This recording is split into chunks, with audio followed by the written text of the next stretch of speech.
off in this place, catching vibes, sit back and we blaze in the sky like I'm out of space. Hey Jeff. Hey, are you jumping on, buddy? Okay, I'm gonna keep you in the background. I'm gonna try to solve for a little bit, okay?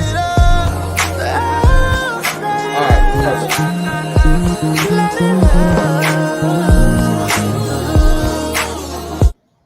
What's going on, cigar world? What's going on, cigar enthusiasts? This is Jack, the cigar enthusiast, and I'm back with another banger. And today, man, we got a special guest that I'm so excited to interview.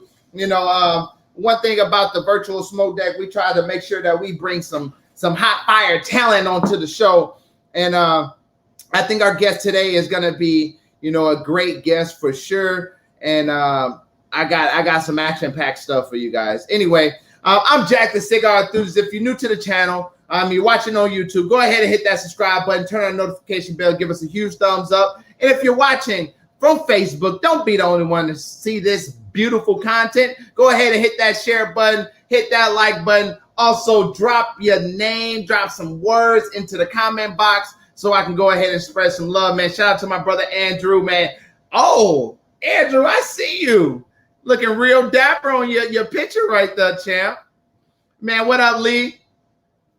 Just landed in Charlotte, so I'm trying to watch at the airport, man. Chris, you know you my guy, man. I definitely appreciate it. Man, if you're watching on YouTube, make sure, watching on Facebook, go ahead and hit that comment box, man. We got an action-packed show. First and foremost, before, you know, we get into kind of the live stream and all that stuff, man, we are extremely blessed. You know, you guys have been, you know, doing the support thing and really just helping us out, you know, make our opening week just a terrific type deal. You know what I mean? It's kind of updates on what we got going over here at Dapper D's. We are officially down to 7 diamond member lockers. Only 7 lockers. Man, appreciate it, man. Only 7 lockers available out of 58, man. It's been a great week. Tons of support, man. We've been packing out the house. So, you know, I'm grateful. I hope you guys enjoyed that live stream from our Dapper D's page on our band that we had on Friday. We are starting our events here at the Cigar Lounge, and tomorrow, well, Friday kind of launched it off, but then Monday we're starting with movie night. I haven't decided what we're gonna watch yet, but I'm sure to pick a good movie. I'm not really into the old school movies, so for my old school folks that's watching this here in Jacksonville, and make sure y'all get some suggestions, man. That's gonna start off at 8 o'clock, and then we're rolling into Business in the Spotlight at on Tuesday at 8 o'clock with Kevin Hargrave. We're looking forward to hearing what this brother has to say, man. What Business in the Spotlight is allows us to really dive deeper into the cigar and into other industries outside of the cigar industry, and just have conversations. You know, learn about the things that we wish we would have learned in the beginning, as well as just, you know, the successes, the ups and downs that you have in business. Anyway, you know, and this, you know, kind of rolling into that, we're gonna have our manufacturer nights is gonna be on Wednesday.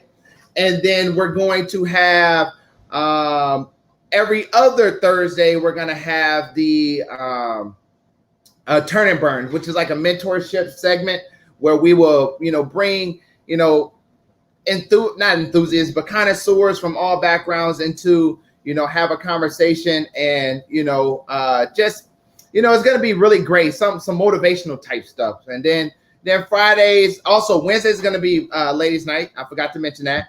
And then Fridays is live music, so it's going good, man. But our special guest just got done, you know, throwing a hell of a whiskey, you know, event. It's called Amberfest, and I'm interested to learn about that.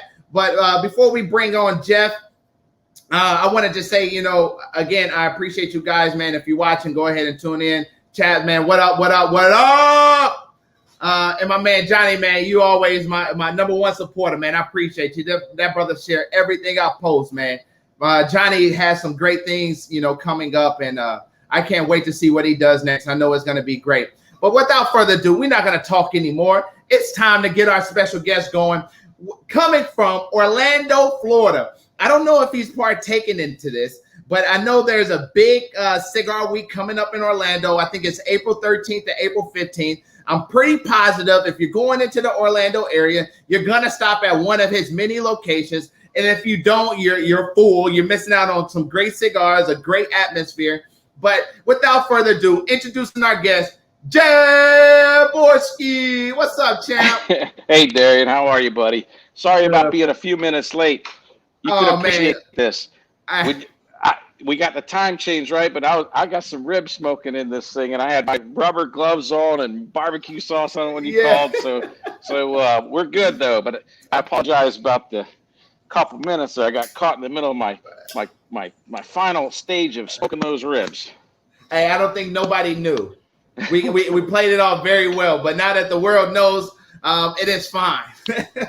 All right. Well, now everybody knows. If you were here, I'd like to share with you. I think they're pretty doggone good. So anyway. Yeah. Come on, man. I bet they are. I see you. You raise your own cattle, right? Yeah, those are some ribs off of one of the steers that we processed a month and a half ago, and this steer was one of the meanest animals on the ranch. So we enjoy every bite of this guy. Oh man, I bet you do. That's I bet that complements those tobacco fields very well, huh? It does. It kind of rounds out the in between growing seasons. In between crops, we got some things that keep us busy. So it works out well. Now I got my cigar fired up. Got a little test blend with some Memphis G tobacco in it, and I'm ready to go. Oh, most definitely. So when can we expect that fire to hit the market? Or are you trying to figure out the blends right now? This one right now is blends. So we're always testing different blends. So this is a test blend. So we'll right now it's a sample blend that we're working on. Hey, I understand. So Jeff, man, thank you so much for coming onto the show and being a special guest. You don't really see brick and mortars from companies coming on, and as I reached out and told you before, I really look up to you, look up to your company, everything that you guys are doing, everything you have done for the cigar culture, man. I don't think it'll behoove me not to put you in these conversations when you're talking about the people that have, not only fought for our cigar rights, but also just, is a real image of what we should be like when it comes to business and different things of that nature. So I appreciate you. Well, I've been watching what you're doing, and let me tell you, I really like your background and let me tell you, you've got the energy, the focus, and I call it the fire in the belly. And that is what matters in my opinion, because, in the end of the day, if you don't have that, I don't care how much, venture capital somebody has or anything like that. A lot of times those businesses fail, but I can see you've got what it takes to get past those hurdles that come in front of you and just keep plowing ahead, bro. So I see what you're doing. And that's honestly, I'm applaud that you even said that, because you it's like, you're like one of the Michael Jordans of the retail industry. You know what I mean? You're like, I brought Abe on not too long ago, and when you talk about two giants that have built, some mega companies, to hear that, of a small guy like myself just trying to, grow a business like you guys have in just Jacksonville, it's great to hear. So I really do appreciate that, Jeff. Well, remember, I started out better in my house, so it's everything's possible. And I think the biggest thing is that you keep focused that America is still the land of opportunity. We can do these things, and a lot of people take the easy route out. Oh, it can't be done. It can't be done. I'll tell you where it can't be done: in Cuba and other places like that. It can be done in America. So you're doing what's got to be done. Hey, I appreciate you, man. How was that event last night? You taste a lot of whiskey? Yeah. So let me tell you what's great. We're really lucky that we're in the state of Florida because, I think for us, the big hurdle as far as events go in Florida was the success of the Super Bowl in the city of Tampa. It was such a huge win for the city. Not so much, I mean, having a home team win the Super Bowl is unbelievable, right? But the World Series had no fans. The NBA finals and playoffs were here in Orlando, but those guys were absolutely on lockdown. Yeah. Not one of those teams, coaches, anybody left the facility at Disney World. So there was zero economic impact for anybody other than maybe the hotels at Disney. You know, the Lightning won the Stanley Cup, and there wasn't a single fan for that. So the fact that once the Super Bowl came into Tampa, and let me tell you that I don't know if you looked at the footage and news, of the way Ybor City was, and all the small businesses and bars and restaurants. It was a lifeline. I can tell you right now, it was a lifeline for a lot of those companies that were just hanging on by a thread, because PPP was only for 90 days. And if you're in the hospitality or travel or food industry, you're hanging on by a thread. So when that Super Bowl came, and even though there was only 25,000 fans that came, or 20,000 tickets, right? People that were able to attend, it was still a huge win. And so last night was our first event we had downtown. I don't know exactly where your store's in Jacksonville, but I'm sure I went to one Jacksonville Jaguars game this year when they played the Browns. And when I drove down through the city along the St. Johns River there, it was kind of a ghost town, still was. And the stadium had very few attendees there.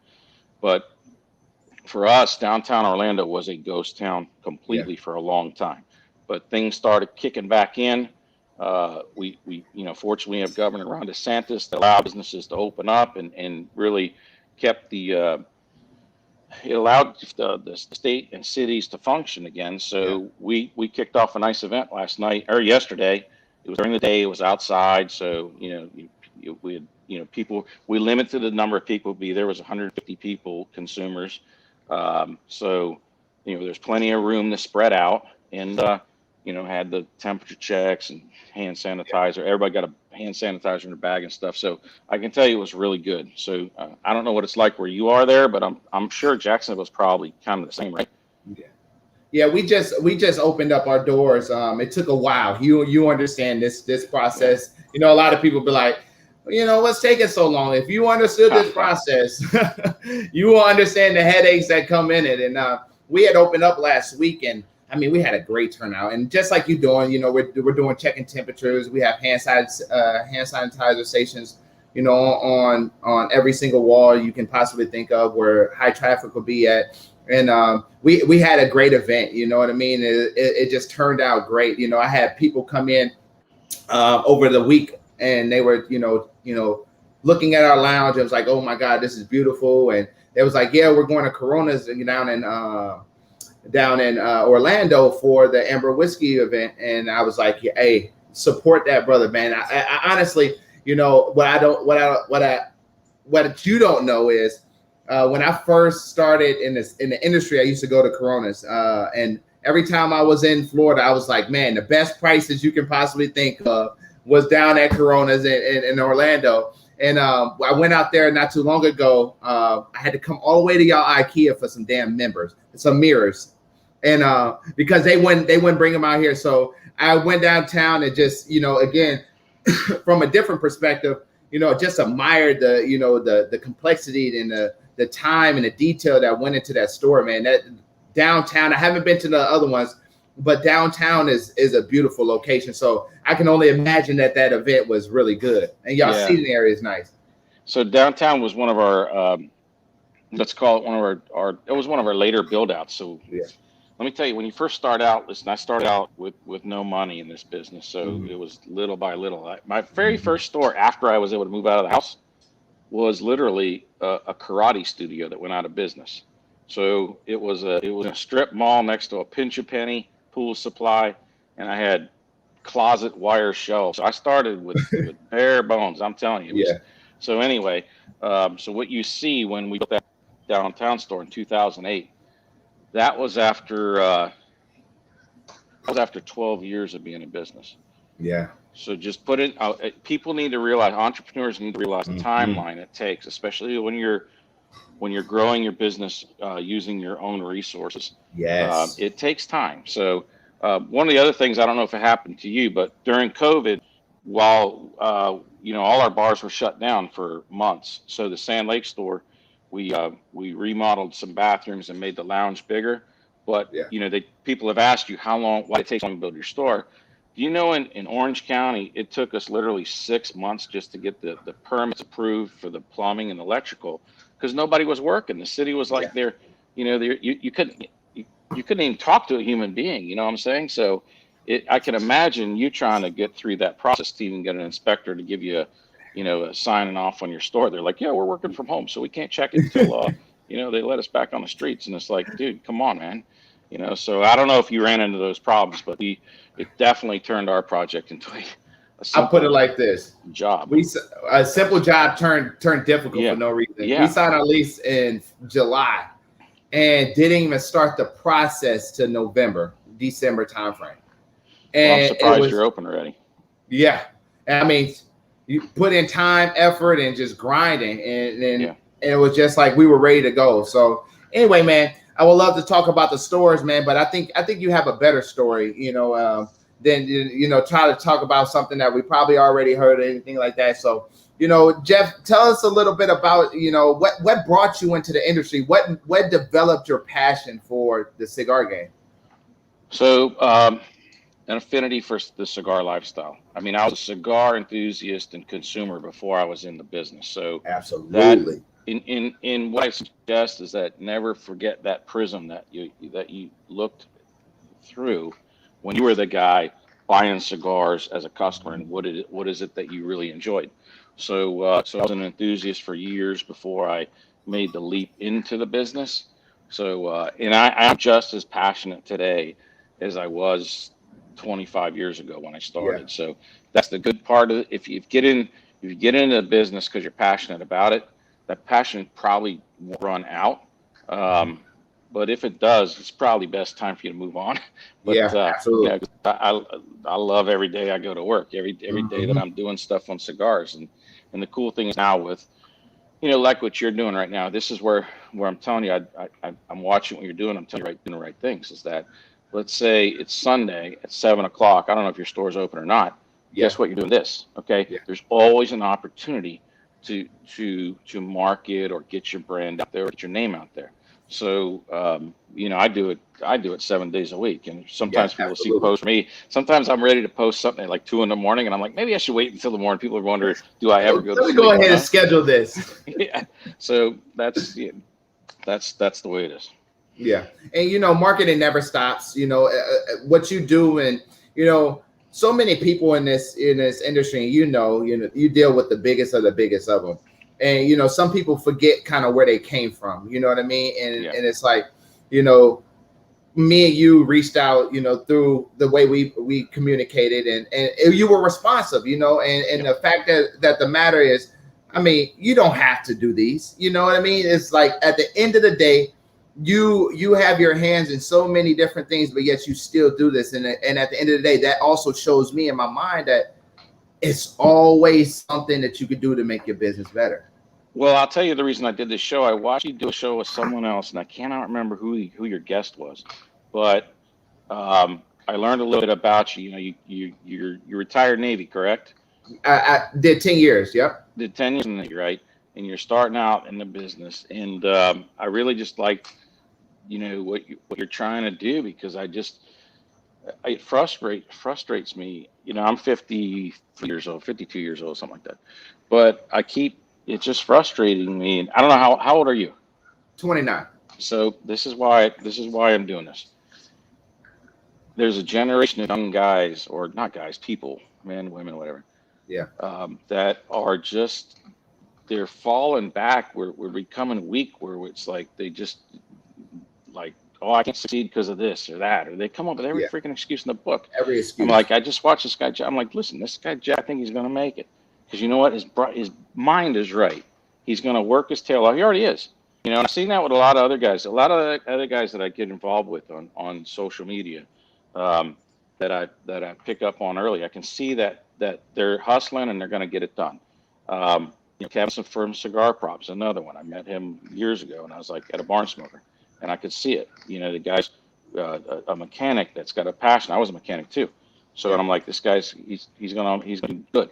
Bob the cigar guy, another guy. So there's certain people I see, and I'm like, I think you're going to do great, and I like the fact that there's not a lot of 29-year-olds out there that want to understand or even want to try to start a business. Yeah. And I see too many 29-year-olds that just want to complain all day instead of, dude, look at what's in front of you and figure it out. So anyway, I that's why I'm on the show. That's why I whatever you want to ask me, I'm here. Oh, well, we about to dive into it. So Jeff, kind of switching the gears where you started your cigar lounge, back in 96, I believe? I started with a mail order cigar company with a catalog in 1996.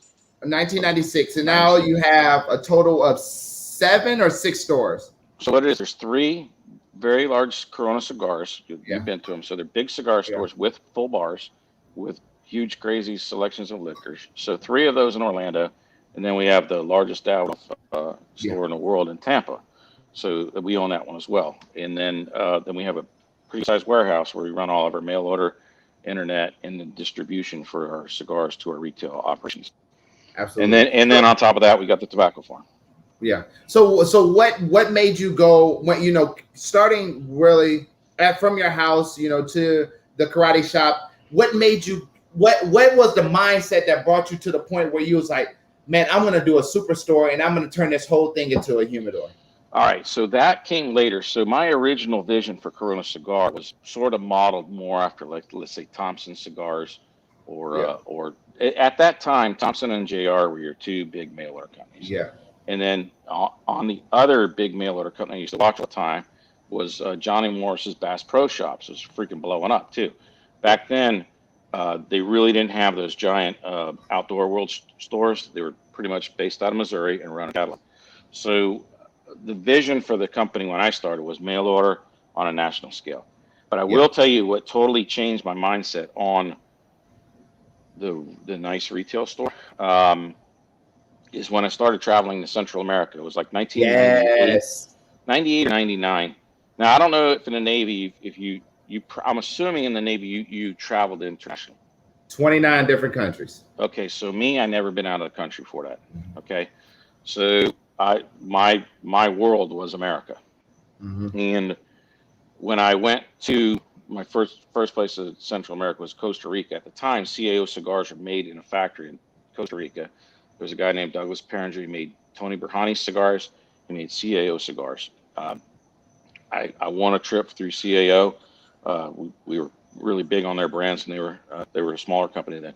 So I went to Central America, and that was my first dip into the cigar factory. I was like amazed, right? The first time you walk in a cigar factory, if you've never been to one, it's really takes you back because you see so many people working in harmony and the skills and hear the sounds of the chivettas on the tables and all the other stuff, molds being pressed and stacked, and the smells of the tobacco. It's just amazing.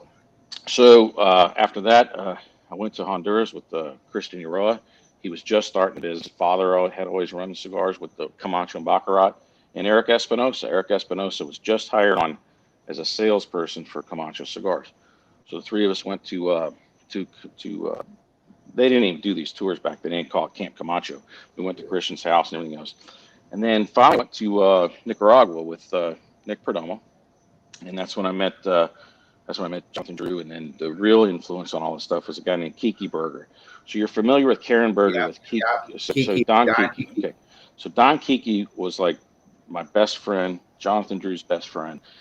So we were like, and Marvin Samuel from Drew State. We were like the 4 freaking whatever, the Musketeers. The 4 Musketeers running around. When I say running around, we're talking about everywhere. We would go up into the coffee farms in the middle of nowhere and be driving through these roads at midnight and crazy stuff. So, but what Kiki was, so Kiki's a Cuban American from Miami that lived in Esteli, but Kiki had a personality that he was so nice, so genuine, and the people loved him in the city of Esteli. He was like the mayor of Esteli. He really connected with the locals. So if you wanted to see the real culture of the Nicaraguan people, spend time with Kiki. Now, Karen, I met Karen when Kiki dated her, and then they later got married, and unfortunately, Kiki passed away years ago. But that's how I got the exposure, really, to the lifestyle of in the culture of Central America. Because you go to Central America, they're always the same. Anywhere, actually, any colony that was from Spain, they said the same thing. In the center of the town, there's going to be a park square, and there's going to be a church. So you'll have the Catholic Church, the square, and then the buildings go around it. So with Kiki, he knew everybody. He knew it. He had these beautiful chairs in his house that were handmade, and they said, Don Kiki and stuff. He goes, man, I get all that made for you. We'll make him a Corona cigar and stuff. Sure enough, man, I had this vision. I'm like, let's take this authentic Nicaraguan look, and let's make a cigar store with it. Because prior to that, the typical cigar store was a glass humidor, right? And then the rest of the store looked like a country club.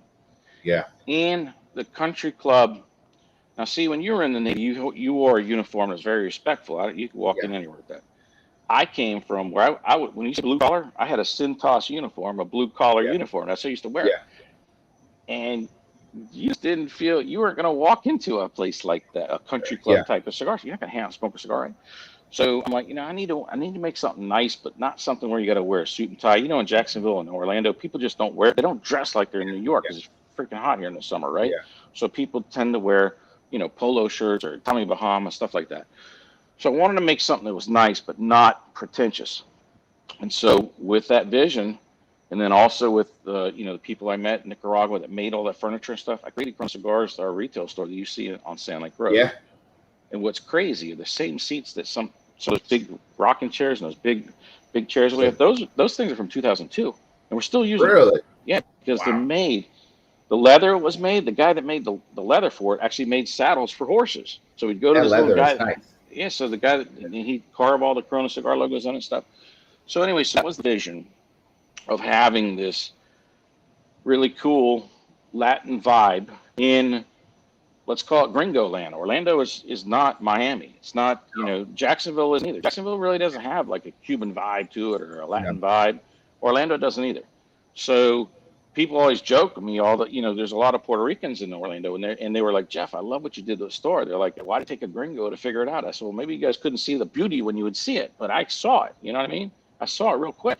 It's like as a tourist, you go to Old San Juan, and you see the architecture and the beauty, but a lot of times if you lived there, if you came from Puerto Rico, you didn't recognize that beauty because you grew up around it. You were used to it. Yeah, come on. But if you never, you went to 29 countries. I remember first time I went to the Middle East, I'm like, dude, this is amazing. You see certain things and it's like, dude, it's so beautiful. So it opens your eyes, all right? Sometimes you don't notice the beauty around you until you leave it. You know what I mean? Yeah. So I'd see it at a fresh set of eyes, and so that's what I want to recreate. And so that's what I did. And that's the thing too, is when you look at those things, so many times people, take for granted the beauty that they have around them, you know what I mean? And the ability to just kind of open up their mind and see a bigger vision. And that's what I look at when I see your stories, just a bigger vision. There is nothing mediocre about them. They are all really, really nice. I mean, at least 2,000 facings of cigars, at least, and some of them. And it's like, all of this was built off just a concept of what it is that you seen as beauty. And in reality, that's one of the things that I feel like I did was, the culture, you understand being in Orlando, but I mean, obviously 1996 was a lot different from 2021, but the culture has definitely shifted to where, Florida is kind of the mecca for cigars now. And it's like, when you go to all those major cities, Orlando, Florida, Orlando, Miami, Tampa, Jacksonville, Tallahassee, the 5 biggest cities in Florida. And when you look at those, it's like you already know which ones to go to when you go to places like Coronas. I know to go to Coronas when I come to Orlando. I know to go to Eborn City when I go to Tampa. And it's just like, as you said, the ability to just kind of look at the beauty around you. When I looked at Jacksonville, coming from Memphis, where, it's a small town, but it's really culture based. You know what I mean? It's is really somewhere where cigar smoking is one of the things to do. And you know, when you come there and you look at it, and it's like, what the hell are we doing? And that's really what prompted me to say, look, I'm gonna go ahead and I'm gonna follow on my passion and open it here. And you know, like I said, I look at people like you and Abe, and I just like, you know, the ability, man. If I was in Orlando, I'd be like, Jeff, can we just meet? You know, can we just smoke and just talk shit? You know, that's it. And it's like, but the wisdom that you have, you know, and the ability of being able to convey, you know, different perspectives that I probably didn't see because you've been in it is really what it is. And, you know, I think that kind of came into fruition when it came to your stores. And then, I mean, who do you know outside of yourself that decided that we were going to start, you know, growing tobacco in Florida? And well, I mean, that's a different story. That came because of I wanted to do it, and I could afford to do it because it's you. There's no way, for example, you would start doing something that know you're going to work your ass off on, but going into it, there's no way you can make money at it. Mm-mm. So that's a total passion project of just keeping. You know, you talk about the history of cigars in Florida. Florida is the cigar state, right? Yeah. And so that was the missing component. You have Tampa, which is seeing a resurgence of cigars. It is the cigar city. And for a while, it was when I first started in the business, Tampa wasn't really flying the flag well for the cigar business. It was known as a place that used to make a lot of machine-made cigars. Ybor City had the history, but it really, you know, there wasn't a beautiful big cigar lounge and store, and we went in there. We spent a lot of money building a Davidoff store. But, that store is beautiful, by the way. It's the cigar city, and so it needs to have a place like that. But now I think Tampa's kicking butt. There's other stores. There's others. You know, Fuente remodeled his place, and JC Newman's just remodeled theirs, and you know, it's doing great. Now Miami is. The cigar culture there is more of the later Cuban immigration that happened in the 60s. So you have a lot of you know, Cubans that were started over there after the communist takeover. But Tampa goes back 125 years. Okay, it actually started, the cigar industry started Key West, then moved to Ybor City because, you know, Cubans were coming over, and there's Key West is small. So they went to, you know, but the first Cuban guys that came and opened cigar shops actually did in Key West. So anyway, so yeah, and then the other part, here's the thing, you mentioned Tallahassee, right? So Tallahassee, just north of that is Gadsden County. Gadsden County was the epicenter for cigar tobacco in the state of Florida. So the guys up in Gadsden can't grow tobacco anymore because it's not economically feasible. It's not that you can't do it.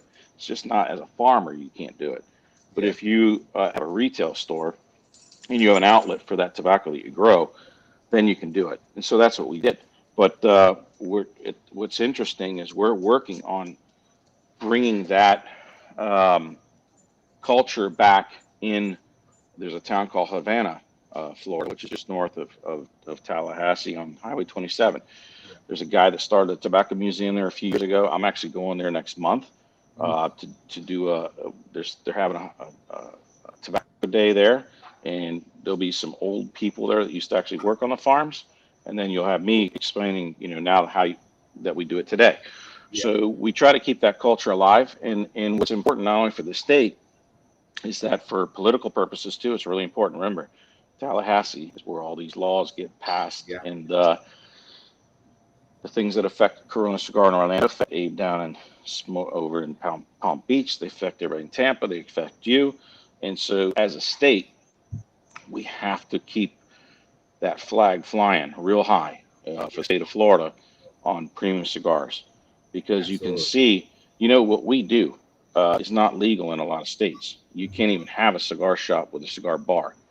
You can't have smoking inside of the cigar shop. So, you know, you go to a lot of states, they're like, oh, you go buy a cigar, you cut it, and you go to light it, and the guy's like, whoa, you can't light that in the cigar shop. I'm like, what are you talking about? No, you can't smoke that in here. Well, are you kidding me? No, you can't.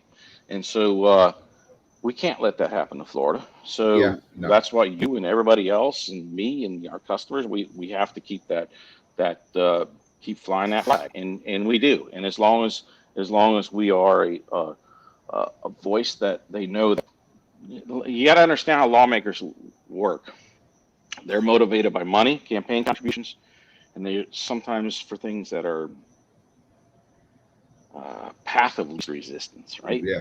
So it's like, oh yeah, let's do this smoking ban, or like, and like, yeah, nobody. They got these kids that are part of this tobacco-free project that they do at school, and they all show up and want to do it. But they don't expect you or me or some other guy to show up and say, wait a minute, let me explain what's going on here. Yeah. This is what it means to our customers, and then they get pushback, and then all of a sudden the politician gets cold feet. He's like, well, I didn't know that was going to happen. Yeah. So half the battle is just showing up. So that's why it's important that we do that. So kind of growing your tobacco, like what was the mindset? Did you go over to Nicaragua or Honduras or Dominican Republic and just kind of learn that process, or over time you just kind of developed the sense of knowing that process and just went ahead and did it? So like what was as far as like above. Yeah. So every time I would go, like the first time I went to Honduras, I was fortunate. Was when I was with Christian Roa. His father, Julio Roa, is the king of Corojo, and so he was a pioneer. He actually worked on the tobacco farms in Florida. So when he came from Cuba and worked up there in Tallahassee, when the Cuban embargo occurred, there was a flood of Cubans that came into Miami, but also they had to find a new source for Cuban tobacco. So they went to North Florida and they started firing the wrappers into what's called candela, because back then the green wrapper was king. So the factories lost that source of Cuban candela. So Florida was growing shade, and then they never did candela. So Julio Roa is one of those guys that did that stuff. So but later they knew that it was just so expensive to grow tobacco in the United States and in Florida. That's when they went to Honduras, and they were the pioneers of starting farms in Honduras. Now, we talk about Honduras back then. It was jungle. It was no power. It was remote. There was no phones. It was, rocks and dirt roads. It was rough. So, whenever I'd visit a cigar factory, I'd love as much time as I could as on the farm, because I just have an affinity for it. I love it. And I've been fortunate to be around people like that, whether it's, Eduardo Fernandez took me under his wing when he got in with his farms in Nicaragua. He was a huge grower.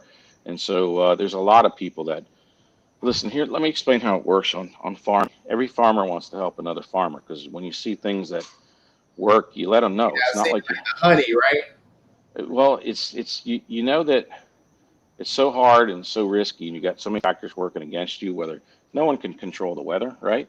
And you can't, you can have bugs that you had, or you can have fungus that you never had. So farmers are always trying to help each other out, because you don't want someone to fail, and whatever you give comes back. So it's always been that way in the farming community that I've seen.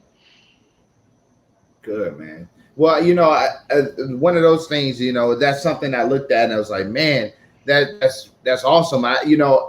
Over in Esteli and Jubilee and Honduras and Costa Rica, as well as Dominican Republic, the soil is what makes the taste of the cigars actually happen. So what is like the soil texture that was like, man, this would be great? And I mean, FSG is just a phenomenal cigar in itself, but like what was the mindset when finding the land and understanding the soil and different things of that nature?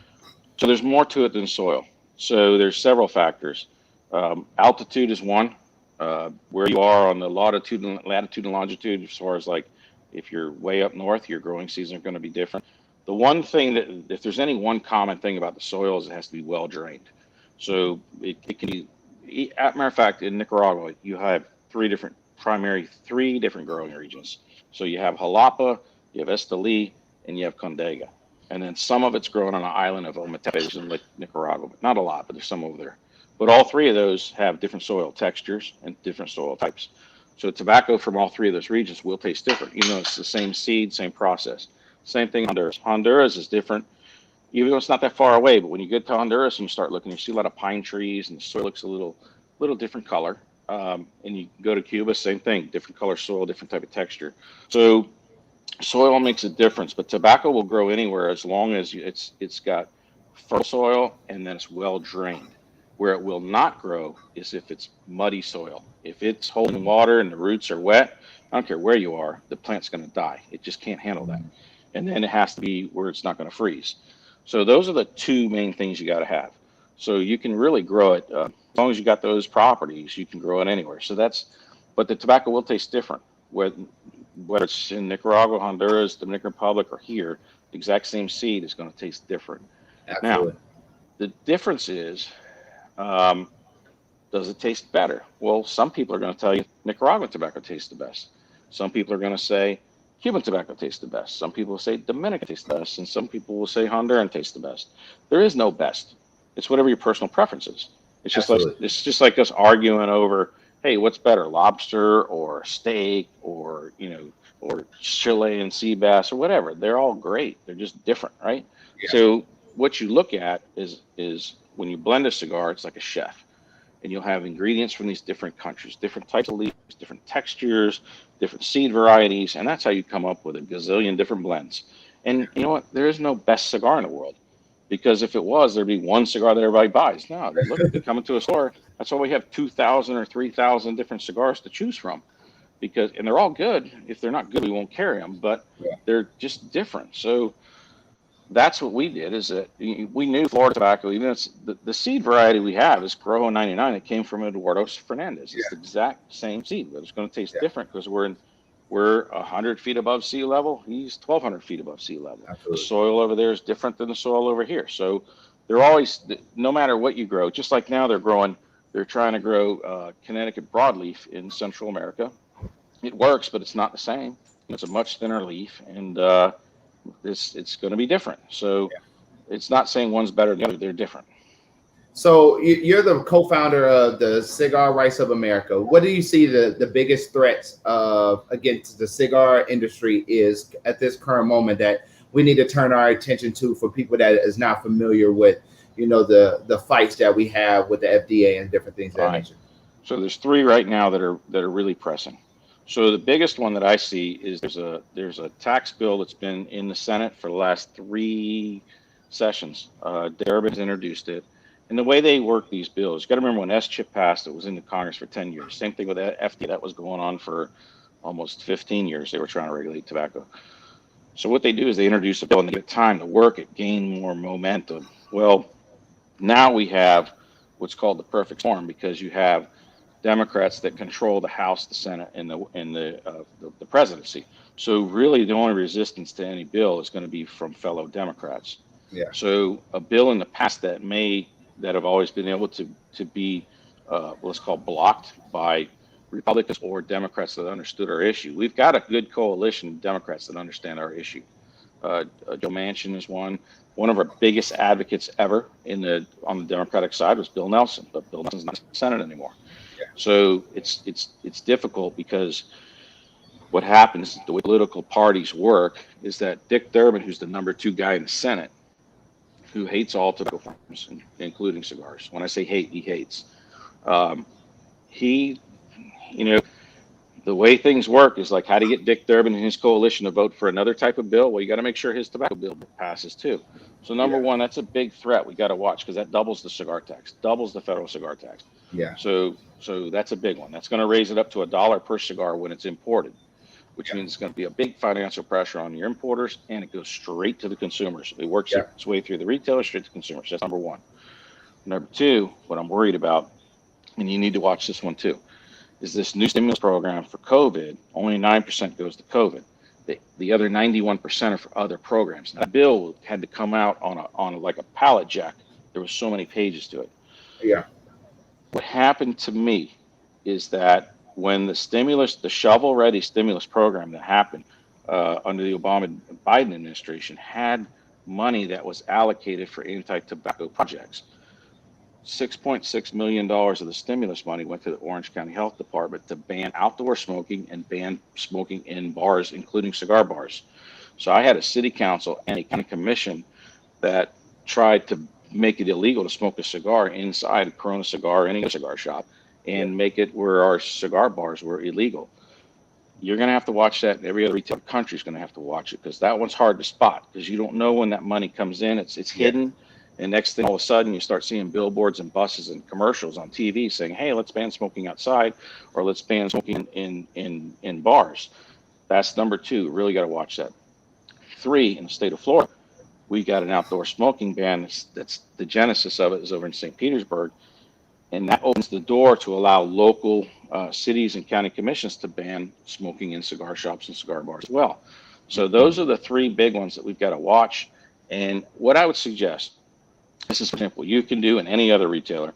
You got to know your local congressman. You got to know your local state representative. You got to know your local state senator. You got to know your county commissioner. You got to know your city councilman. You got to know these guys. You got to stay in the mix. And you know what? It helps business too, because you become more of a leader in your cigar in your community too. By the way, so that's critical. I hope that you'll have those opportunities too in your shop. When these guys come in, I don't care if they're Democrats or Republicans. You got to talk to them, build a relationship, and have respect. And that's it's super important long term.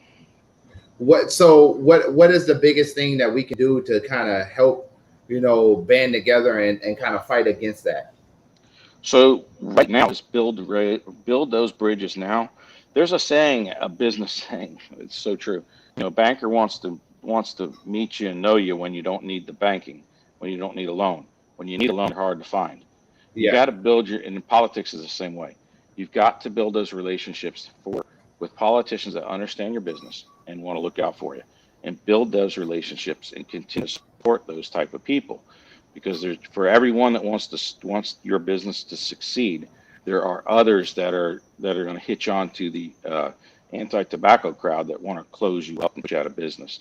That's the nature of our business. We'll never get away from it. And by the way, it's been that way for 150 years, so it's not going to change. It's not anything new.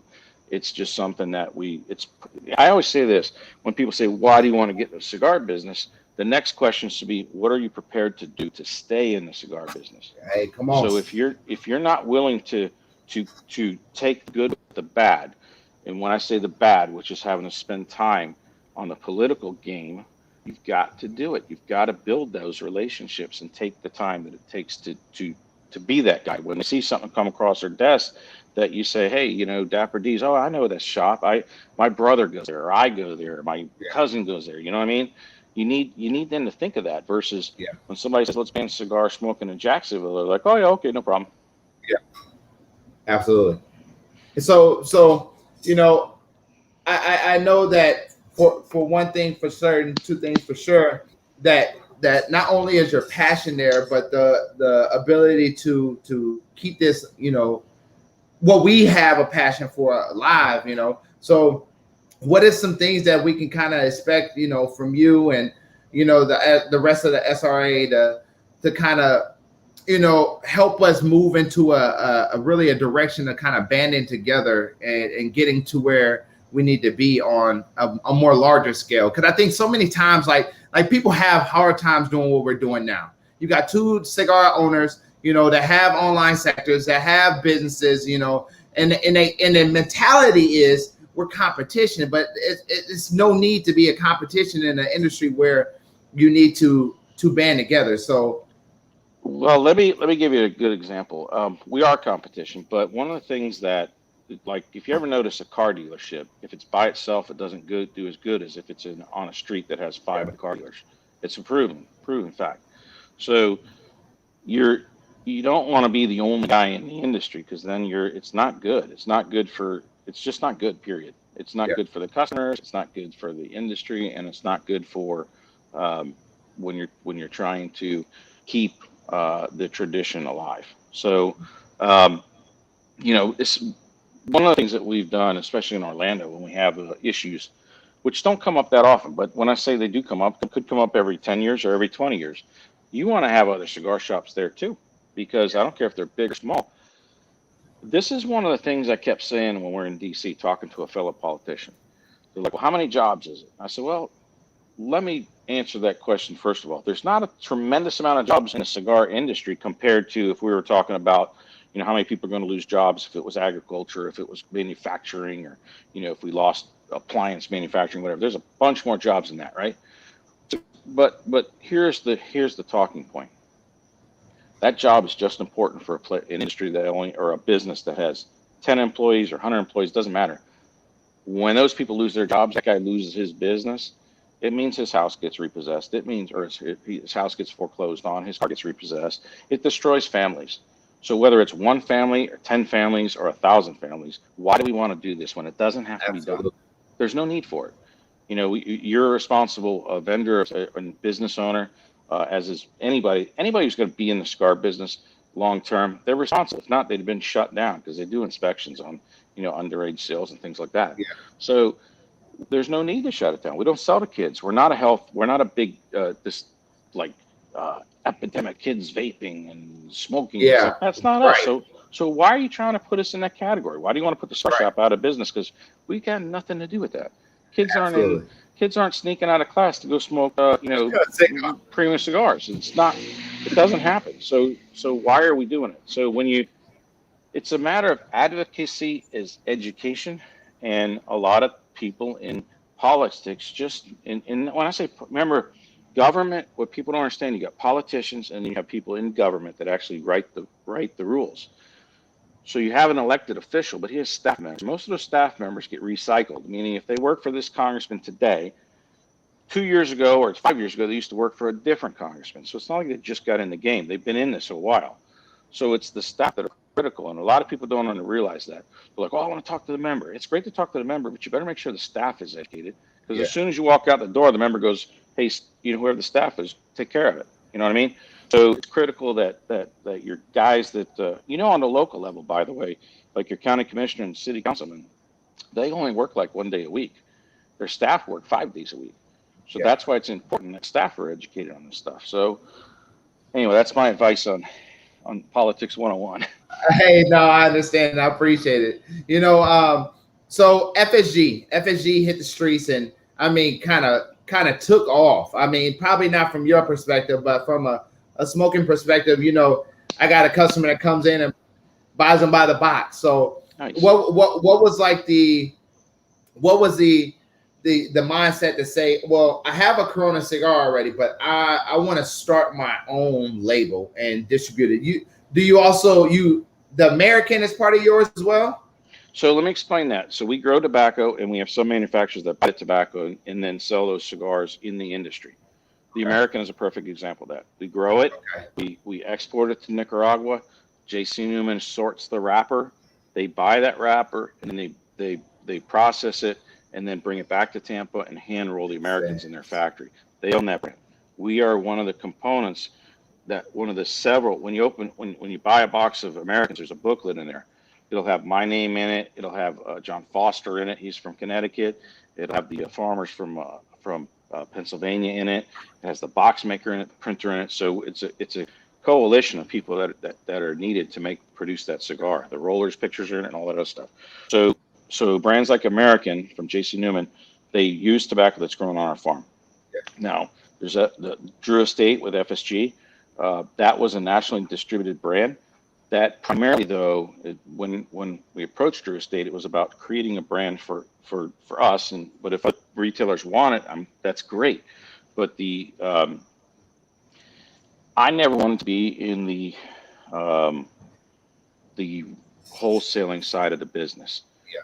Like when you go to the trade show and you see, I've done that before. I did that in 2000. I did it for 3 years. I did it with Kiki Burger as well. It was a lot of work, and it wasn't as rewarding for me.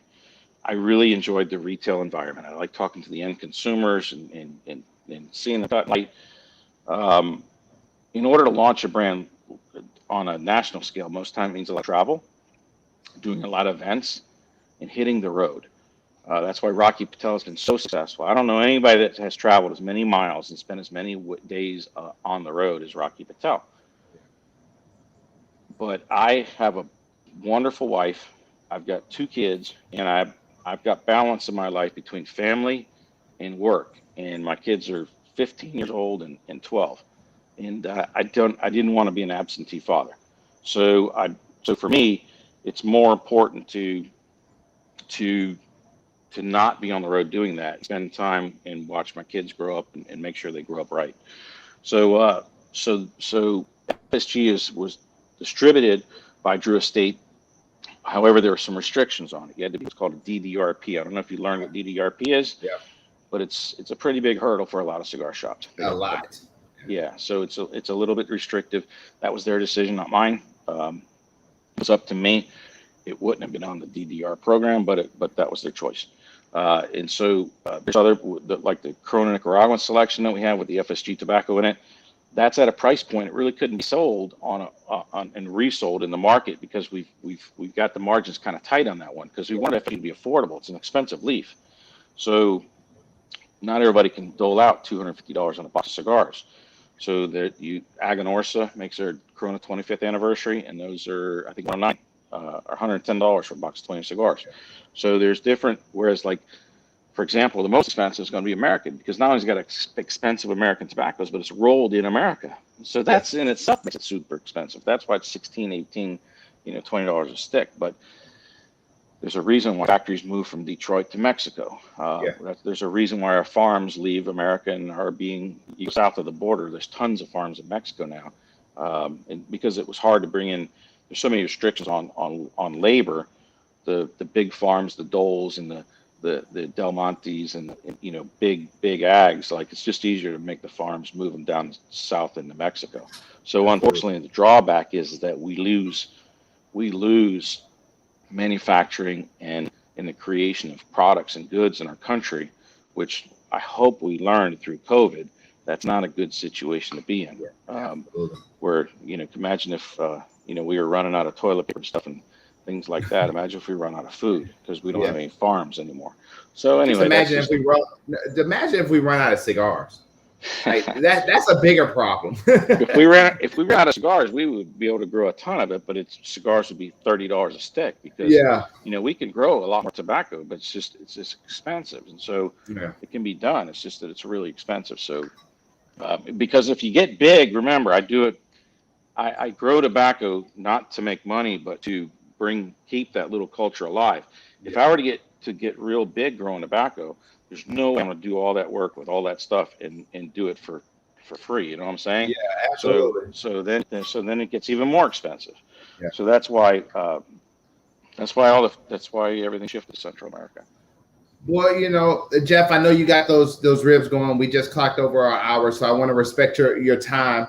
One thing that we do here is drop a gem. I think we had a great conversation. So any gem that you want to put out there to the people, it could be about cigars, it could be about life, it could be about, marriage, it could be about anything that you want. Just one gem that you would like to place upon the people today.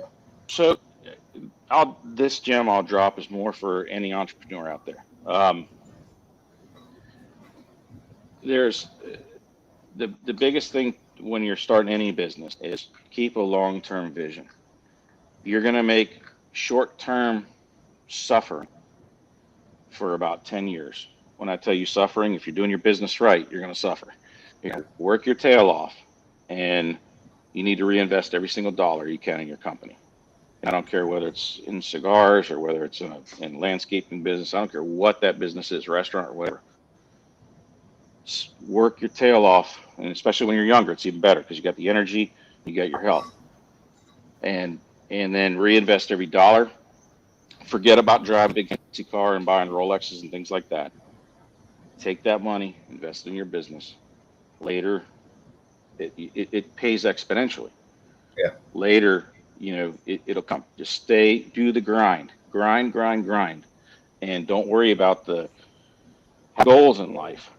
Don't be short-sighted, because I've seen too many businesses fail, where as soon as they make a little money after 2-3 years, it's like, oh, let me buy big house or big car or this, that, and the other, and then the business suffers. Because business is the biggest one thing.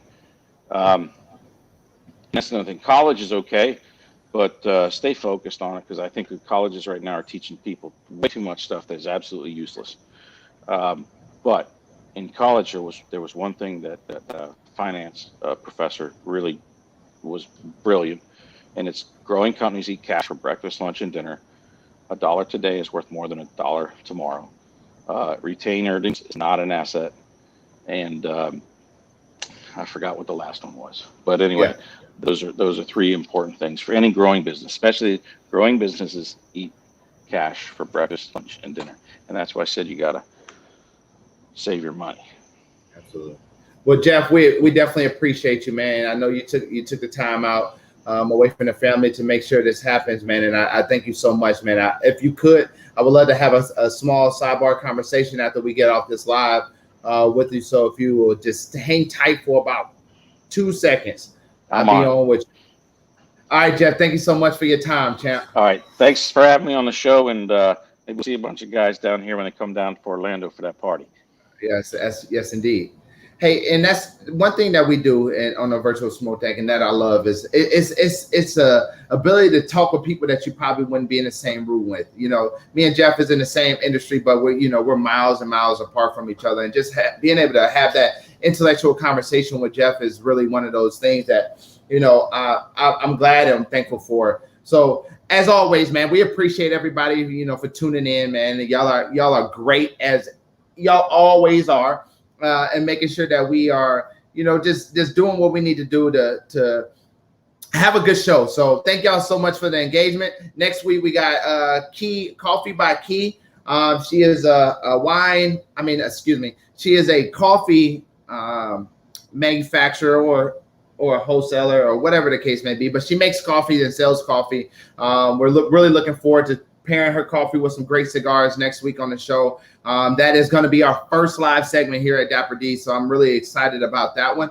And then, as always, man, if you're in the Jacksonville area looking for a great cigar lounge, man, stop by Dapper D's Cigars.